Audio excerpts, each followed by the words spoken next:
Hola, bienvenidos a nuestro canal. Para las iglesias es una bendición que pueda acompañarnos y escuchar lo que Dios tiene para su vida.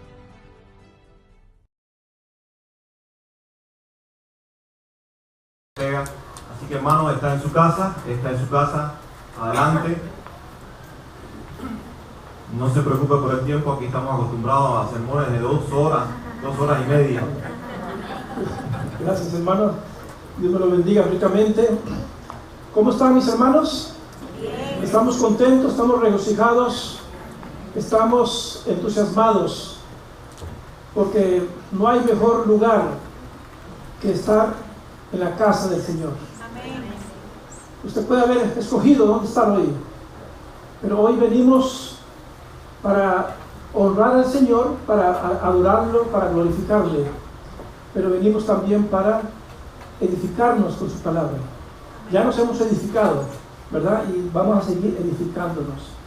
Agradezco al pastor Albani por la oportunidad de... Yo le dije, hermano, que quiero, ahora que vayamos a Costa Rica, mi esposa y yo, bueno, aquí está mi esposa para que la conozcan.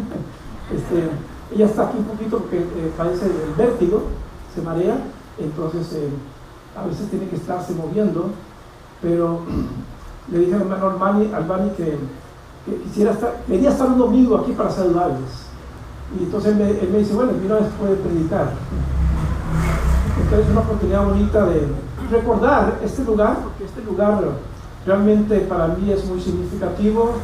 Hace más de 45 años, aparte de ser miembro de esta iglesia por varios años, fue aquí donde el Señor me llamó al ministerio, ¿verdad? Y me acuerdo cuando el hermano Ruffer nos escogió al hermano Mario González, mi querido hermano González, y a mi persona para ir a plantar la iglesia en León 13, después en Alajuelita, y realmente el ministerio mío de plantación de iglesias que estamos haciendo en Carolina del Norte comenzó aquí. Claro, en aquel entonces yo no sabía mucho sobre cómo plantar una iglesia, ahora sé un poquito más, pero es un gozo, hermanos, y esta experiencia que hemos tenido a través de todos los años, el Señor me dio la oportunidad de escribir 2 libros, y quiero regalar una copia al pastor Albani. Es un libro que se llama Principios Prácticos de Siembra de Iglesias. Este material lo estamos usando para dar entrenamiento de plantación de iglesias en los Estados Unidos, en Sudamérica, y por cierto, si alguien se interesa en recibir un curso de plantación de iglesias usando este material, a finales de septiembre vamos a comenzar un curso por Zoom, ¿verdad? Por Zoom, y los que estén interesados pueden recibir, y de una u otra manera le dejamos llegar el material. Y en estos cursos tenemos personas de Sudamérica, de Centroamérica, México, de España y por supuesto de los Estados Unidos. Así es que, pastor, queremos obsequiarle un ejemplar de este libro. No es un libro de texto para leerlo así como se lee Una vida con propósito, es un libro de trabajo donde el alumno se mete en el material y entonces se prepara. Y también el otro libro surgió a consecuencia de la pandemia, cuando muchas iglesias se cerraron. Muchos de los hispanos allá en los Estados Unidos no sabían cómo usar la tecnología para transmitir los servicios. Entonces escribí un libro que se llama La plantación de iglesias en la era digital. Y bueno, que yo sé que los cubanos tienen mucha experiencia en la plantación de iglesias. En el año 2010 cuando estábamos de misioneros en México, llevamos a 30 pastores mexicanos a Cuba para que ellos observaran el movimiento de plantación de iglesias que experimentó Cuba, y hemos aprendido mucho de nuestros hermanos cubanos en esta área. Así que es un gozo poder compartir con estos hermanos. Hermanos, quisiera hoy, en esta mañana, que pudiéramos reflexionar en el tema viviendo una vida purificada. Diga conmigo, viviendo una vida purificada. Y vamos a ponernos de pie para leer una porción bíblica que está en 1 de Juan, capítulo 1, versículo 5 al 10.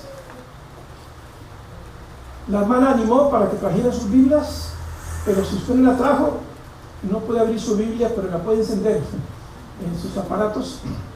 Pero también está ahí en la pantalla. Si lo tienen todos en sus Biblias, aunque esté en la pantalla, es bueno abrir la escritura para que podamos leer también directamente. Amén. Primero de Juan 1,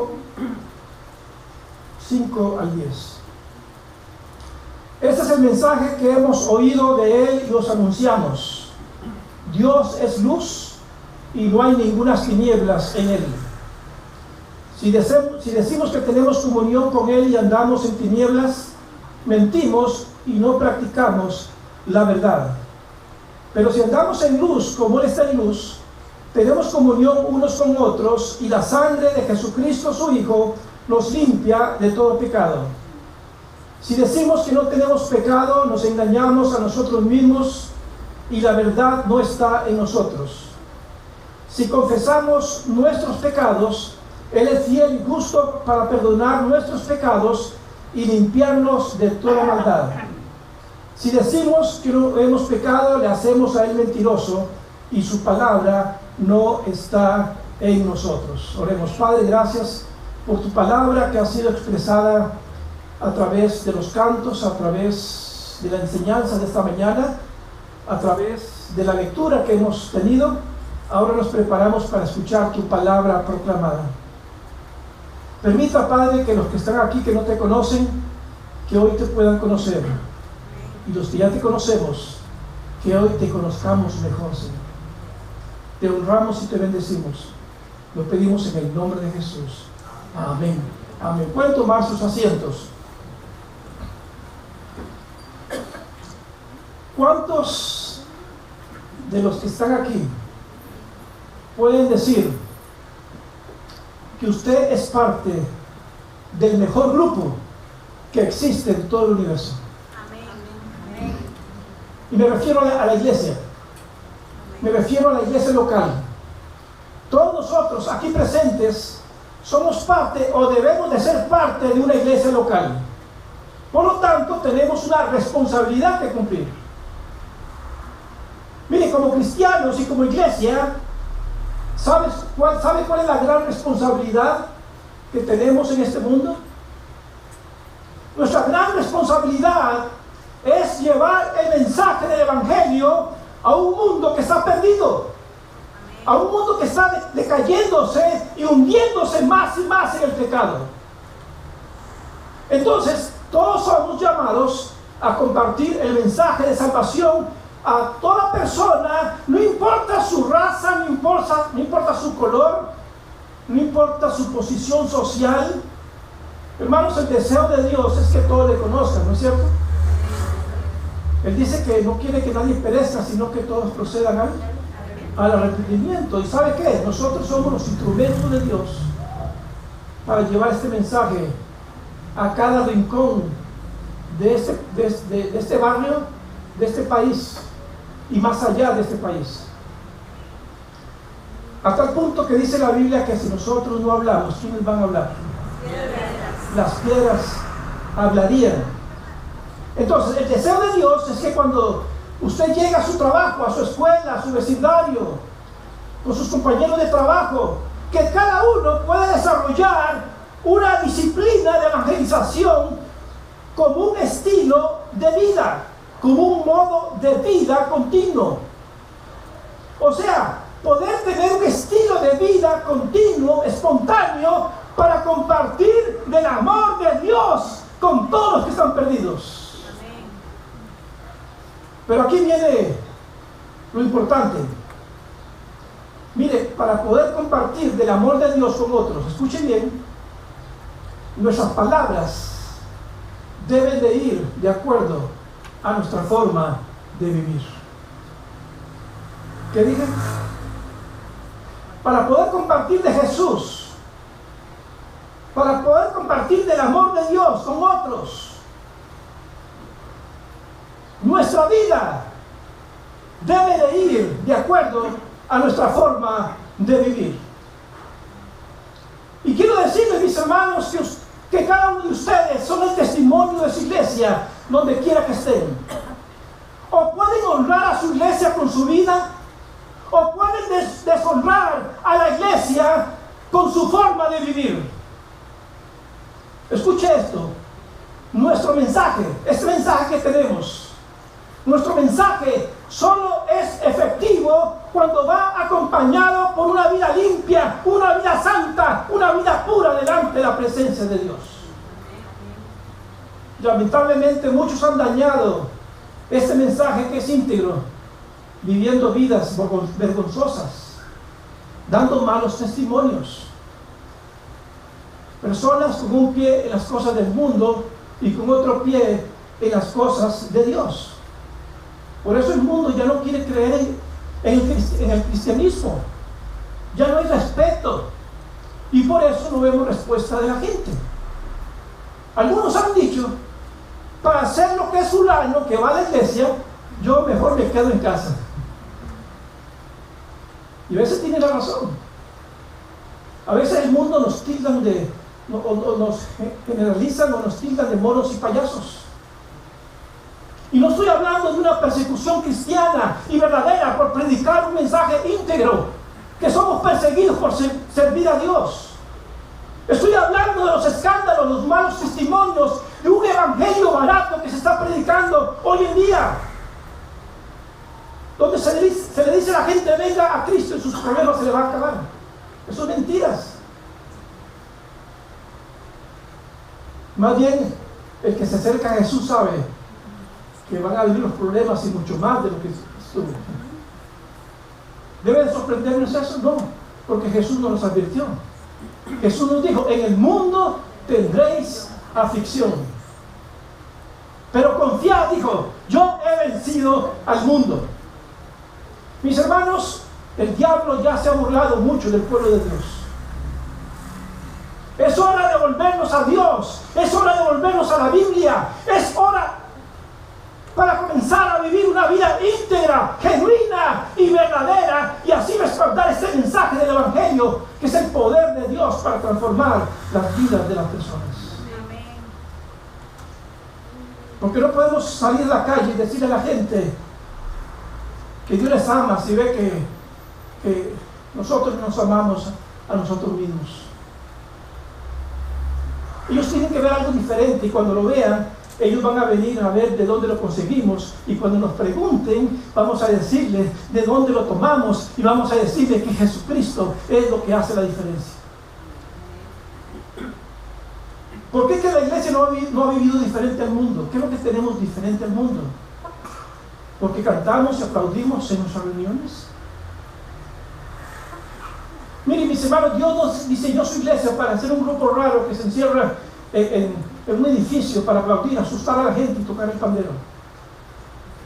Dios diseñó su iglesia para que su iglesia reflejara la gloria de Dios sobre la tierra. La iglesia es como la luna. ¿No es cierto que la luna ilumina la noche? Y entre más oscura sea la noche, entre más tinieblas, más resalta el resplandor de la luna. Sin embargo, la luna en sí misma no tiene brillo. La luna es un poco de rocas muertas, pero la vemos alumbrar. ¿Por qué? ¿Por qué? Porque refleja ¿qué? La luz del sol. Mire, la iglesia por sí misma no tiene ninguna virtud. Usted y yo por nosotros mismos no tenemos nada. No somos nada. Somos seres comunes y corrientes, tal vez peores de los que están afuera. Pero por la gracia de Dios somos tocados y somos alumbrados por el sol de justicia, que es Cristo Jesús. Amén. Y por más oscura que sea la noche que esté allá afuera, y por más pecado y opresión del diablo que haya en el mundo, más y más debe de resplandecer la gloria de Jesús a través de nuestras vidas. Por eso nuestras palabras deben de ir de acuerdo a nuestra forma de vivir. Todos conocemos el Salmo 51, el que leyó nuestro hermano, ¿verdad? El Salmo 51 fue escrito después del gran pecado que cometió el rey David contra Dios. Conocemos la historia. Por su adulterio con Betsabé y el asesinato de Urías, esposo de Betsabé, David presentó una confesión de pecado cuando dijo ahí en el Salmo 51, versículo 1, léelo conmigo: ten piedad de mí, oh Dios, conforme a tu misericordia, conforme a la multitud de tus piedades, borra mis rebeliones. Lávame más y más de mi maldad y límpiame de mi pecado, porque yo reconozco mis rebeliones y mi pecado está siempre delante de mí. Contra ti solo he pecado y he hecho lo malo delante de sus ojos. Hermanos, David siempre había proclamado y testificado de Dios. Lo hizo ante los reyes, lo hizo ante Goliat, lo hizo ante su propio pueblo. Pero ahora estaba mudo, callado. No podía testificar de Dios por su pecado, por su vida, por su testimonio. Por eso me encantan los versículos 10 al 13 de este salmo. Cuando entonces David, reconociendo su pecado, ¿qué le dice a Dios? Le dice: crea en mí, oh Dios, un corazón limpio y renueva un espíritu recto dentro de mí. Y ahora sí, Señor, ahora sí, ¿qué dijo? Entonces enseñaré a los transgresores tus caminos y los pecadores se convertirán a ti. Él dijo: crea en mí, oh Dios, un corazón limpio. Mira, hermanos, esta escritura atraviesa el corazón de lo que es testificar. ¿Qué dice ahí? La condición de la vida de una persona tiene que ver mucho con lo que la persona dice de Cristo con sus labios. Otra vez, la condición de la vida de una persona tiene que ver mucho con lo que la persona dice de Cristo con sus labios. Ahora, ¿qué es testificar de Cristo? ¿Qué es dar testimonio? Son dos cosas. ¿Qué es testificar de Cristo? Significa mi aspecto verbal, ¿verdad? Y dar testimonio es mi vida. Muchas personas dicen: vivir la vida es dar testimonio, mientras que otros dicen: hablar de Jesús es dar testimonio. Ahora, mis hermanos, es importante comprender que un testimonio vivo y un testimonio verbal son dos lados de la misma moneda. En el Salmo 51 vemos claramente que no es solamente el hecho de vivir la vida o de dar testimonio verbal, sino que se trata de vivir la vida y también dar un testimonio verbal. O sea, no se pueden separar. Uno sin el otro significa que el testimonio está incompleto. Es igual que un avión, ¿verdad? Un avión necesita dos alas para volar. Así también su testimonio necesita dos partes. Una parte es lo que usted vive y la otra parte es lo que usted dice. Por ejemplo, si vamos en un avión a 33.000 pies de altura y el piloto dice: señores pasajeros, tenemos que soltar una de las alas. ¿Cuál quiere que suelte, la izquierda o la derecha? Sería un desastre soltar cualquiera de las dos. Esto es cierto también referente al testificar. Ambas partes son mandatorias. Soltar una de ellas es hacer pedazos nuestro testimonio. Miren, para aquellas personas que sienten que vivir la vida cristiana es todo lo que hay que hacer, ustedes se pueden imaginar a Pablo y a Silas entrar a la ciudad de Corintio y decir: ¿sabe qué, Silas? Vamos a vivir una vida buena delante de estos idólatras para que sepan que somos seguidores de Jesús. ¿Se los puede imaginar arrojados en la cárcel solo porque vivían una vida buena? ¿Ser azotados todo por vivir una vida buena? ¿Ser apedreados y dejados por muertos solo por vivir una vida buena? ¿Se puede imaginar a las personas de Corintio decir, no se acerquen a Pablo y a Silas, ellos los pueden convertir por la forma que viven? Por supuesto que no. No solo su testimonio de vida estaba envuelto, sino también sus palabras. Entonces, yo debo de respaldar con mi vida las palabras que salen de mi boca. Mire, para el rey David, su testimonio verbal no concordaba con su vida. Por eso, él dijo, en el versículo 7, ¿qué fue lo que dijo él? Dijo, purifícame con hisopo, purifícame con hisopo y seré limpio, lávame y seré más blanco que la nieve. Qué bueno que los varones, como el hermano Manuel, están viendo sobre la necesidad de vivir una vida pura.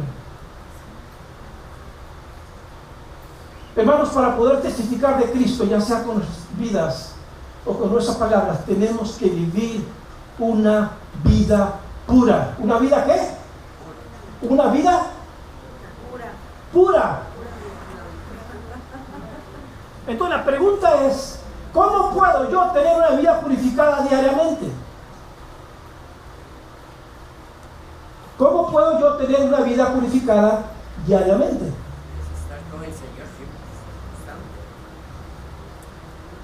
Vamos a ver en primer lugar que usted puede tener una vida purificada diariamente si usted primero reconoce la santidad de Dios. Si usted reconoce la santidad de Dios. ¿Se acuerda lo que dice Isaías 6:3?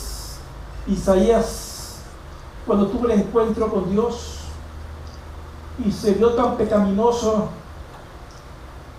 que él dijo, santo, santo, santo. Y aquí en 1 Juan 1:5, ¿qué es lo que dice? Dice, este es el mensaje que hemos oído de él y os anunciamos. Dios es luz. Digan conmigo eso. Dios es luz. Hermanos, esa es una tremenda declaración. Muchas personas en los días del apóstol el apóstol Juan, adoraban dioses romanos. Estos dioses supuestamente vivían en montañas distantes.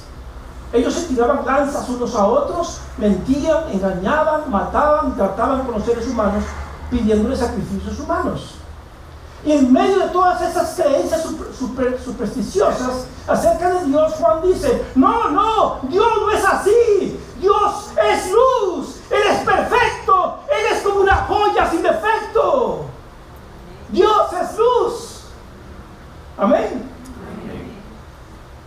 Entonces, el primer paso hacia una vida pura es reconocer que Dios es santo y Él espera que nosotros también seamos santos. El pastor habló sobre eso, de la necesidad de vivir en santidad. Que dice 1 Pedro 1:16, porque escrito está, sed santos porque yo soy santo. Entonces, mis hermanos, nuestra vida debe de reflejar santidad. Santidad. En segundo lugar, para poder vivir una vida purificada, no solamente yo debo de reconocer la santidad de Dios, sino que también, en segundo lugar, yo debo de ser honesto conmigo mismo. Honesto conmigo mismo. ¿Qué dice el versículo 6? Dice, si decimos que no tenemos,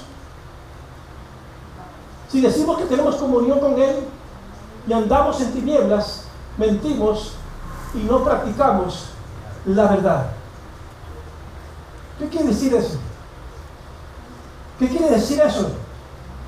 Que si yo digo que tengo comunión con Dios y ando en tinieblas, miento y no practico la verdad.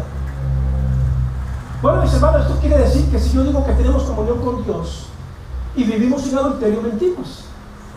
Esto quiere decir que si nosotros decimos que tenemos comunión con Dios y andamos criticando y hablando mal del prójimo, mentimos. Esto quiere decir que si yo digo que yo tengo comunión con Dios y ando haciendo negocios chuecos, no sé si chueco es la palabra aquí o no, mentimos.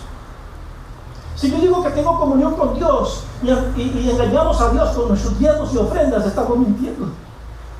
Esto quiere decir que si nosotros decimos que tenemos comunión con Dios y estamos en constante pecar voluntariamente, mentimos.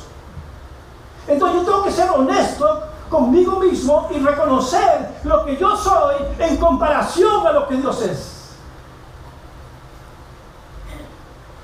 Hay una anécdota que me encanta mucho. Era de un joven que iba conduciendo por la carretera y él se halló en medio de una terrible tormenta. Él tenía la esperanza de encontrar un lugar donde pasar la noche, ya que continuar era muy peligroso. Tal y como él lo deseaba, encontró un pequeño hotel que a causa de la tormenta la electricidad había sido interrumpida, por lo cual el hombre en el pasillo, el que atendía a la gente, apenas se podía alumbrar con una pequeña candela.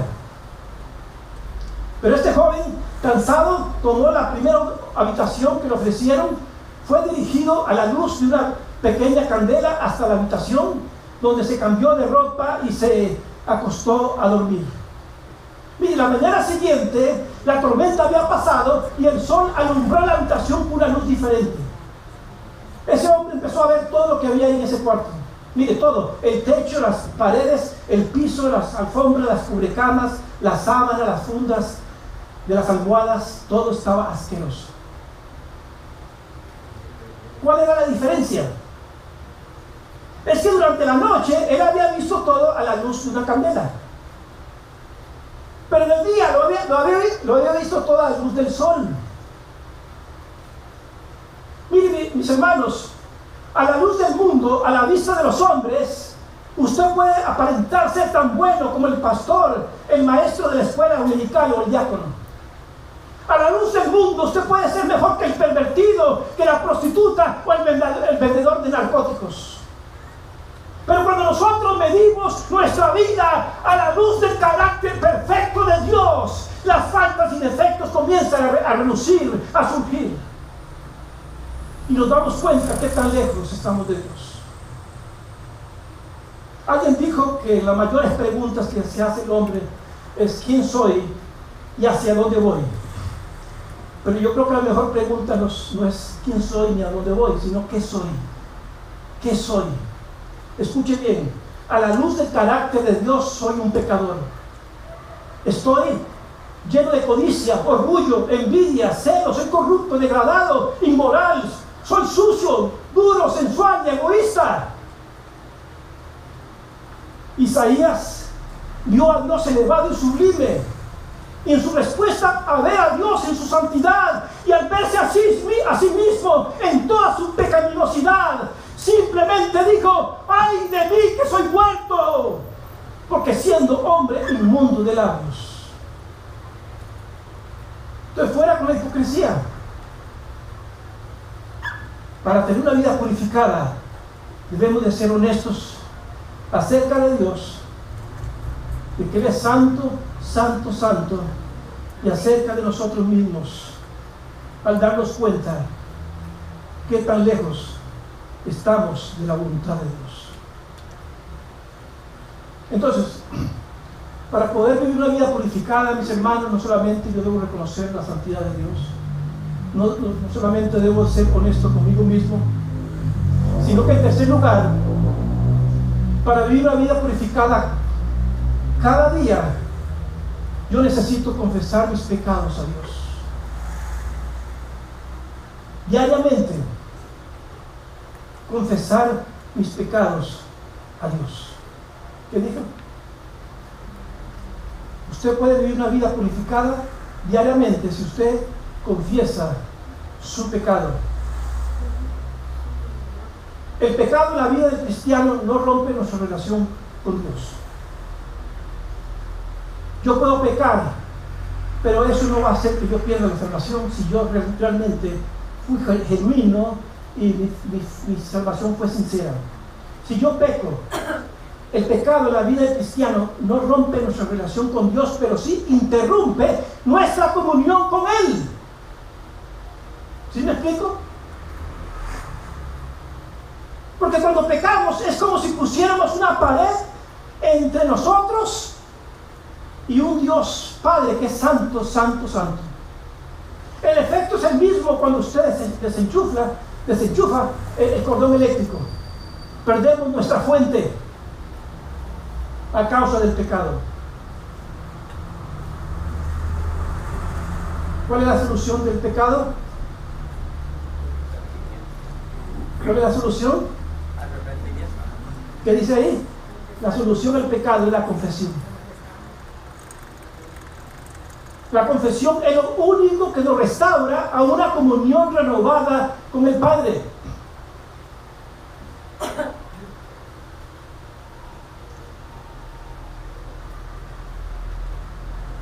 ¿Qué dice el versículo 9? Si confesamos nuestros pecados, Él es fiel y justo para perdonar nuestros pecados. Dice si confesamos. Este término confesamos es un verbo que está en tiempo presente. Esto quiere decir, hermanos, que necesitamos confesar nuestros pecados continuamente según el pecado va entrando en nuestra vida. Muchas personas piensan que habiendo pedido perdón una vez en el momento de la conversión, que ya no es necesario más confesión de pecado. Están como aquellos que nunca oran para comer. Y uno le pregunta, ¿por qué no ora para comer?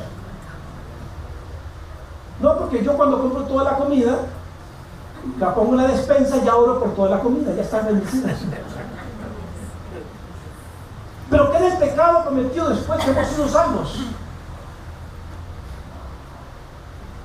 Porque dice claramente, si decimos que no tenemos pecado, nos engañamos a nosotros mismos. Y la verdad no está en nosotros. Entonces, cada vez que pecamos, debemos de confesar nuestros pecados para estar en completa comunión con Dios. ¿Amén? Amén. Entonces, Él quiere confesión. ¿Qué es confesión? La confesión es estar de acuerdo con Dios y decirle a Dios, Señor, tienes toda la razón. En México dice la regué, fallé. He vivido una vida apartada de ti. He cometido muchos errores. Yo soy el culpable. Mire, la confesión realmente significa reconocer voluntariamente que hemos pecado contra Dios en palabras, pensamientos y acciones. La confesión incluye 3 elementos muy importantes. Primeramente, que estamos sinceramente arrepentidos por lo que hemos hecho. Segundo, estamos decididos a darle la espalda a ese pecado y no hacerlo más. No como aquel niño que fue donde el sacerdote y le dijo, Padre, vengo a confesarme porque ayer me robé 10 mangos. Estás perdonado, mijito. Y quiero que me perdones por los 10 que me voy a robar mañana.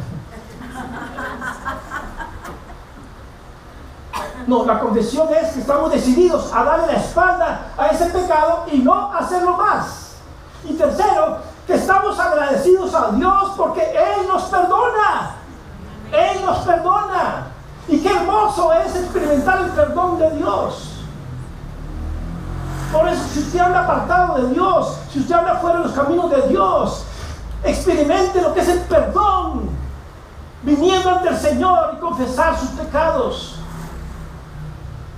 Y la confesión no debe de tomarse despreocupadamente.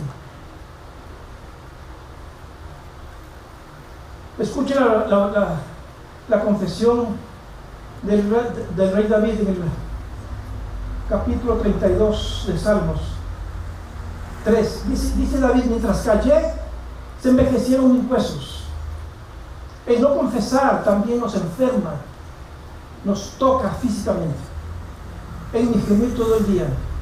Por eso dijo David: por eso mi pecado no te voy a declarar, y no encubrir mi iniquidad. Dije: confesaré mis transgresiones a Jehová, y tú perdonaste la maldad de mis pecados. Entonces, mis hermanos, una vez que hemos permitido que Dios nos limpie de pecado a través de la confesión, estamos ahora sí preparados para que Dios controle nuestra vida y nos use como instrumento suyo, y que la gente, cuando nos vea, van a decir, aunque no tengamos que abrir la boca, aunque no tengamos que testificar, aunque no tengamos que decir nada, algunos van a decir, con solo vernos, decir: Señor, ¿dónde consiguieron eso? Que también nosotros lo queremos. Y vamos a estar preparados para que Dios nos llene de su Espíritu. Y ahora sí, entonces, ahora sí podemos cumplir, ¿verdad?, con todo lo que Él nos ordena en el poder de su Espíritu. Por eso, mis hermanos, es imposible negociar con Dios en cuanto a la santidad. Es imposible. Dios podrá tolerar nuestra ineficiencia, nuestra falta de entendimiento, nuestra incapacidad intelectual, pero no va a tolerar nuestra falta de integridad y de santidad. No importa que en las congregaciones no tengamos personas con doctorado o con atracción carismática, ni que tengan el talento de hablar o cantar. Lo que importa es que sean santos, que vivan una vida íntegra, apartada del pecado y rendida al Señor Jesús, controlando su vida. Por supuesto, cuando hablamos de integridad, no estamos hablando solamente del pecado sexual.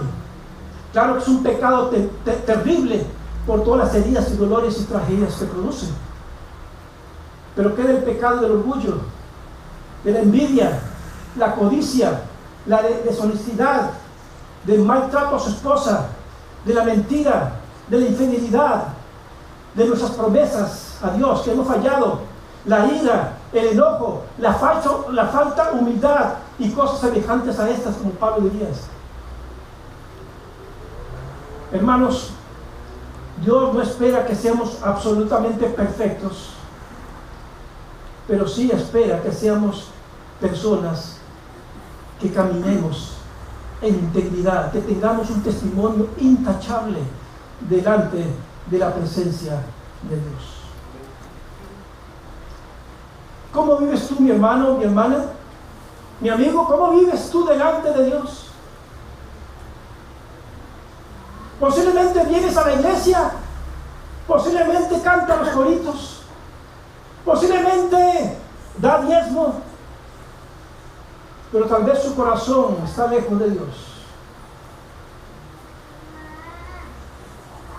Mire, yo puedo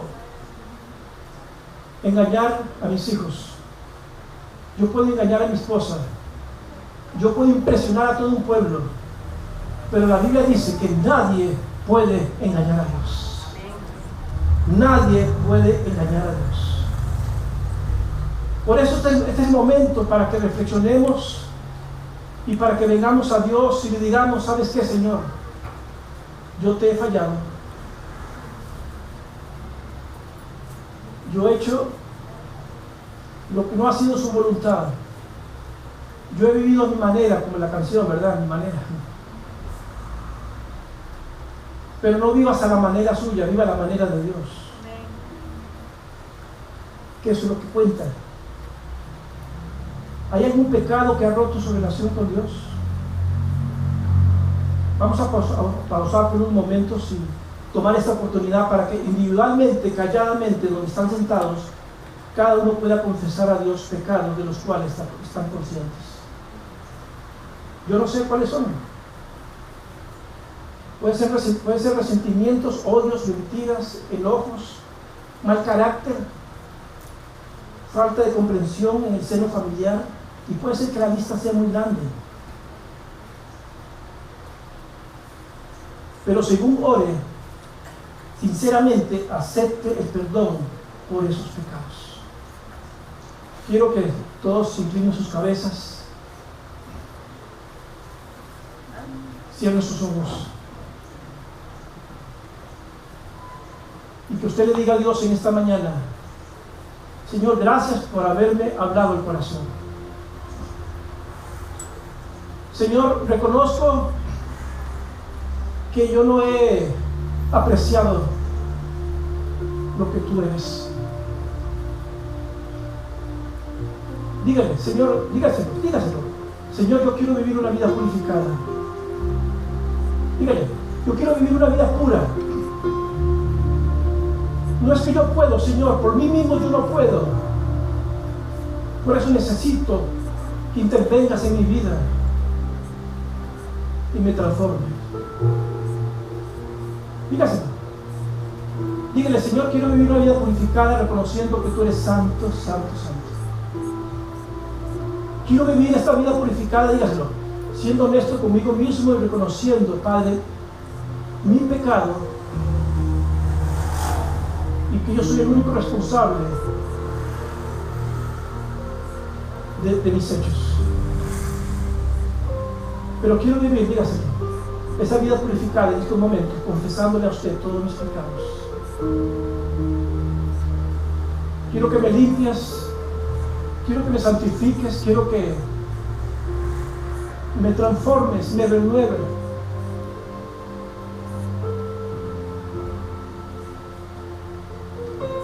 Porque yo te he fallado, Señor.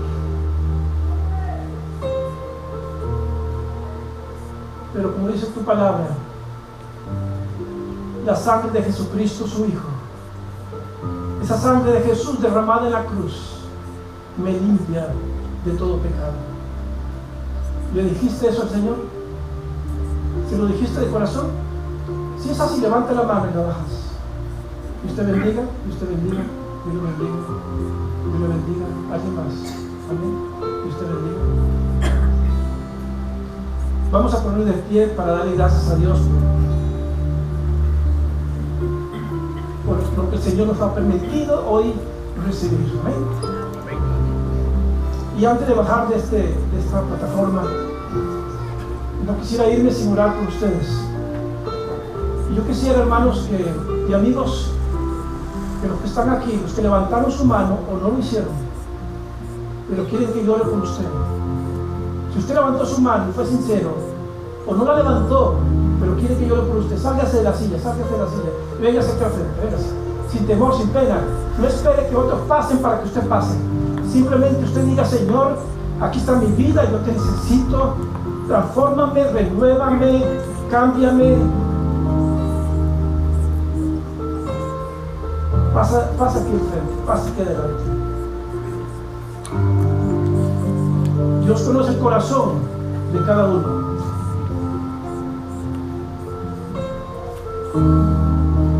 Y Dios quiere que salga de aquí diferente.